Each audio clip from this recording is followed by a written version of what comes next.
नमस्कार, मैं Jitendra Chaudhary the big Y media से।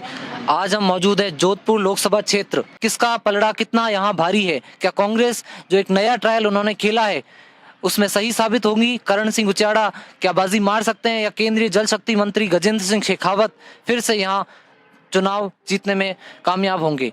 हमारे साथ मौजूद है युवा उद्यमी अभिषेक बिश्नोई, कांग्रेस कार्यकारिणी मीडिया के सदस्य। हम इनसे जानेंगे कि कैसे ये चुनाव कांग्रेस के लिए एक चुनौती है, क्योंकि हॉट सीट बनी हुई है।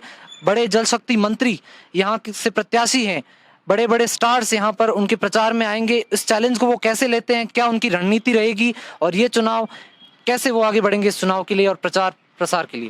नमस्कार। नमस्कार जितेंद्र जी। पहले तो जैसे आपने बताया कि जोधपुर हॉट सीट है और आप देख लो कि लगभग एक सप्ताह हो गया टिकट आए हुए कांग्रेस का, और जिस व्यक्तित्व को टिकट दिया है कांग्रेस आलाकमान ने, उस व्यक्तित्व को टिकट मिलने के बाद जोधपुर के वर्कर्स में बहुत उत्साह है और हर किसी के पास एक नया जोश है और निश्चित रूप से हवा बदल चुकी है और हवा बदल गई है और ऐसे आएंगे परिणाम। जोधपुर की सीट करण सिंह जी उचाड़ा के खाते में जाएगी और वो दिल्ली जाके जोधपुर की आवाज़ प्रबल करेंगे। क्या लगता है जो बिखरा हुआ कांग्रेस का जो प्रदेश स्तर की कार्यकारिणी है कि जिसके कारण विधानसभा चुनाव में आपको हार का सामना करना पड़ा, ग्रुप्स बने हुए, गुटों में बटे हुए, जोधपुर में ये जो गुटबाजी है क्या वो हावी होगी? देखो, जोधपुर में किस तरह की गुटबाजी नहीं है, राजनीति में ये सब चलता रहता है। आप भले राजनीति का इतिहास पढ़ो, हर पार्टी में देख लो, किसी के अपने लीडर होते हैं, किसी के अपने मेंटर होते हैं, वो चीज़ें अलग है, वो चीज़ें होनी भी रही चाहिए। इन चीज़ों को लोकसभा चुनाव में इतना गंभीर रूप से लेना नहीं चाहिए। सब एकजुट है, एकजुट होकर चुनाव लड़ रहे हैं और जिस स्तर का इनका 10 साल का रहा है एमपी साहब का जोधपुर में कार्यकाल, इतना बड़ा मंत्रालय होते हुए भी आप तो छोड़ो क्या किया क्या नहीं किया, आप तो ये बता दोगे क्या इन्होंने एक दिन भी जोधपुर के लिए मीटिंग की? ऐसा भी आपको दिन गिना दो तो भी लोग इनको वोट देने को तैयार हो जाएंगे। पर लोगों ने अपना मन बना लिया है, लोगों को झूठ को हराना है। जैसे हमारे यहाँ बोलते हैं कि गप को हराना है, तो गप्पू बना को हराएंगे। सब मिलकर चुनाव लड़ रहे हैं और जीत निश्चिंत है। कोई मीठी मौसी कह रहा है, कोई गप्पू बना कह रहा है, अलग अलग प्रकार के उपनाम मिल रहे हैं। इतने भारी महकमे के मंत्री रहे हैं, इतनी शिकायतें उनसे, क्या क्या उम्मीदें उनसे थी, जोधपुर की क्या मांगे थी जो पूरी नहीं कर पाए कि ये नाराजगी सबब बनी हुई है इस बार? देखो ऐसा है, जोधपुर रेगिस्तान की जो जनता है ना, वो राजनीतिक रूप से इतनी परिपक्व है, ये आपको पता ही होगा। जोधपुर की जनता ही डिसाइड करती है कि पूरे इंडिया में क्या होगा, राजस्थान में क्या होगा, और लगभग हर कोई पहले जोधपुर की तरफ देखता है कि जोधपुर का रुख किस तरफ है। जैसे आपने जिक्र किया मीठी मौसी का, गप्पू बन्ना का, तो ये नाम हमने दिया नहीं, ये तो बीजेपी के लोग बोलते हैं।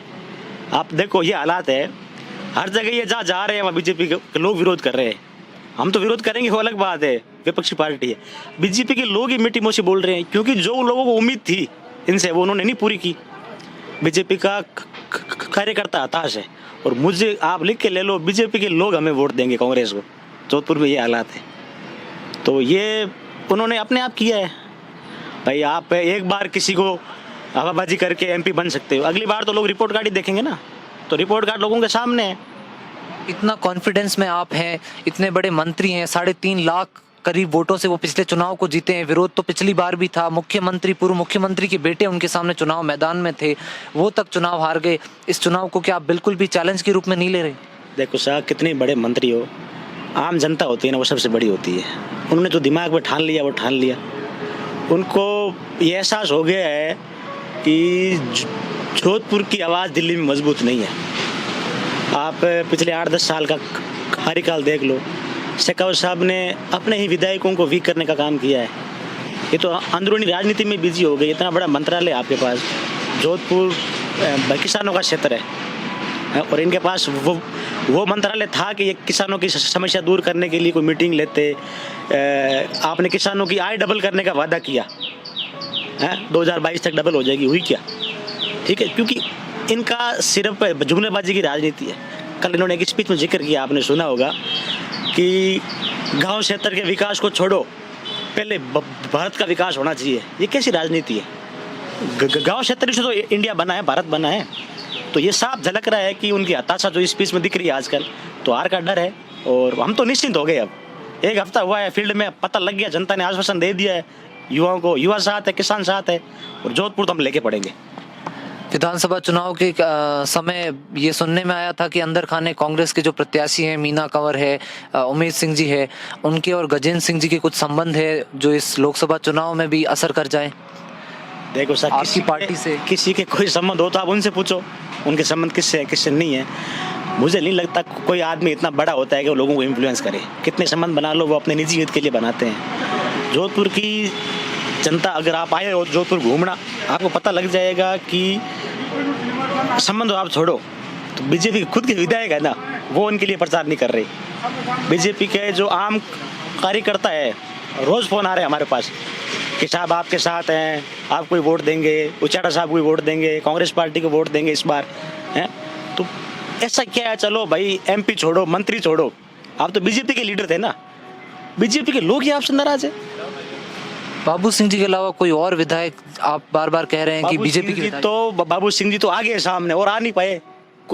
हर किसी की अपनी वजह होती है, किसी की हिम्मत का कुछ होता है। किसकी तरफ इशारा कर रहे हैं, कोई विशेष नाम? सब आप मान लो कि जितने बीजेपी के एमएलएज है, प्रतापपुरी जी, आपने देखा भाई, पूरा राजस्थान जाता है, वो तो ऑन रिकॉर्ड बात थी। फिर उन्होंने अपनी बशपाई भी दी। तो जो आप लोहावट से आते हैं, आपके विधायक है गजेंद्र सिंह खीमसर, स्वास्थ्य मंत्री, वो क्या वो भी इस लिस्ट में शामिल है? देखो, वो तो आप उनसे पूछो कौन उनके विरोध में है कौन नहीं है। पर अभी तक जो रुझान आ रहे हैं ना, रुझान यही है कि बीजेपी का आम कार्यकर्ता इनसे नाराज है, इनके साथ नहीं है प्रचार में, और इनका प्रचार वो हवा नहीं भर पा रहा है, उड़ नहीं पा रहा है प्रचार। और आप आज उच्चाटा साहब के वहाँ चलो, हर क्षेत्र से लोग आए हुए हैं, सब में जोश है, उत्साह है, इलेक्शन को लेके एक नई ऊर्जा उमंग के साथ चुनाव लड़ रहे हैं। तो ऐसे लड़ जाता है चुनाव, जो जिसके साथ उत्साह होता है वो जीतता है। क्या युवाओं की मांग है, क्या उम्मीद कर सकते हैं जोधपुर की जनता और युवा करण सिंह जी से अगर वो चुनाव जीतते हैं? देखो, उन्होंने कहा कि प्राइवेट सेक्टर पार्टनरशिप, इस तरह का जो है इन्वेस्टमेंट्स है, अगर गवर्नमेंट फंड नहीं देती तो अपने पैसों से, ये उन्होंने सोच रखा है जोधपुर। बिल्कुल, आपने बड़ा अच्छा प्रश्न पूछा, ये बातें होनी भी चाहिए। ठीक है, मुद्दों की राजनीति ऐसी कहते हैं। युवा, अब इंडिया एक युवा नेशन है, यंग कंट्री है, तो मेन मुद्दा क्या होता है कि आप युवा को ट्रेन करो, स्किल्ड करो, आप बिजनेस सेक्टर में उन्हें एडवाइस करो, गाइड करो। और उच्चाटा साहब खुद एक सफल उद्यमी रहे हैं, उन्हें हर चीज़ का नॉलेज है, कैसे एग्जीक्यूट करना है, एक्सपीरियंस है। मुझे पता है निश्चित रूप से वो इसमें अपनी एनर्जी लगाएंगे और किस तरह से यूथ को स्किल कर सकते हैं, किस तरह से अपने बिजनेस में उनको आगे ला सकते हैं, स्टार्टअप कल्चर में।